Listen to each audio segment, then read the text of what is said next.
Balasore Remuna block ସ୍ଥିତ Emami paper meals ପକ୍ଷରୁ ଭୁବନେଶ୍ୱର ସ୍ଥିତ ହାଇଟେକ୍ ମେଡିକାଲ କଲେଜ ଓ ହସ୍ପିଟାଲ ସହଯୋଗରେ ନୀଳଗିରି ବ୍ଲକ ଅନ୍ତର୍ଗତ ସଂସାପାଳ ମହାବୀର କ୍ଲବଠାରେ ଏକ ନିଃଶୁଳ୍କ ମେଗା ସ୍ୱାସ୍ଥ୍ୟ ମେଳା ଅନୁଷ୍ଠିତ ହୋଇଯାଇଛି। ଏହି ସ୍ୱାସ୍ଥ୍ୟ ସେବା ଶିବିରରେ ଜିଲ୍ଲା ସ୍ୱାସ୍ଥ୍ୟ ପ୍ରଶାସନର ଅନୁମୋଦନ କ୍ରମେ ନୀଳଗିରି ଓ ରେମୁଣା ବ୍ଲକ ସ୍ଥିତ ରୋଗୀମାନେ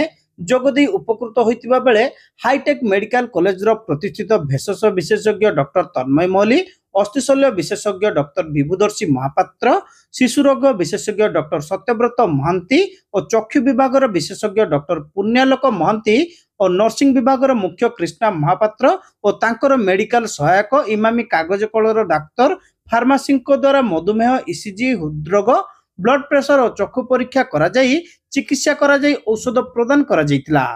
इमामी पेपर मिल्स वरिष्ठ सभापति आशीष अविनाश गुप्ता निर्देश अनुजाई स्वास्थ्य सेवा जोगाई दि जाइतिला।